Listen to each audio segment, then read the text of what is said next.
The concern for food inflation has sparked collaboration between Federal Competition and Consumer Protection Commission (FCCPC) and Consumers International, a not-for-profit body that champions the rights of consumers, to provide solution for a fairer marketplace. As we proceed against the multinationals in their trade associations, we will proceed against even the small guys in the market, because what is most important is these things, no matter how short supply they are, whatever those supplies are, must still be available.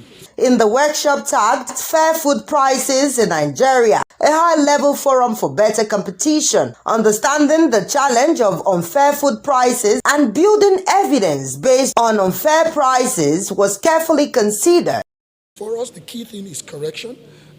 Because in managing the sanctions regime, you also want to make sure that the sanctions do not add to costs that ultimately end up in the pocketbook of consumers. And so it's going to be a mixed match of sanctions, but much more corrective measures. The government continues to open its special reserves to make sure that there's fertilizer and grains for consumption.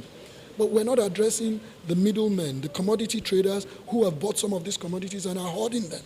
And they're working on association platforms and all of that.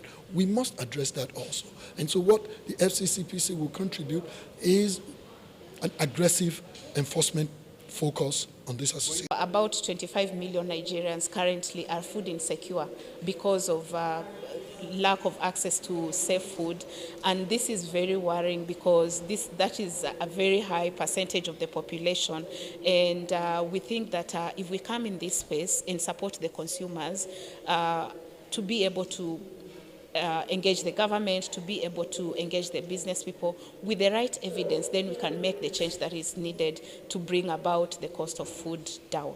Meanwhile, President Tinubu's 8,000 naira palliative for 12 million families to ameliorate the hardships faced by Nigerians as a result of subsidy removal has received widespread criticism. You're giving somebody 8,000 naira a month to do what with? Those people don't have phones most of the time, let alone a bank account. How are you going to get the money to them? The poor person, most of them don't have phones, let alone a phone that has ability to receive money. So how are you going to get the money to them? I'm just asking questions. It's not a place of condemnation. The ones that were given in the past, who gave it to them? How did it get to them?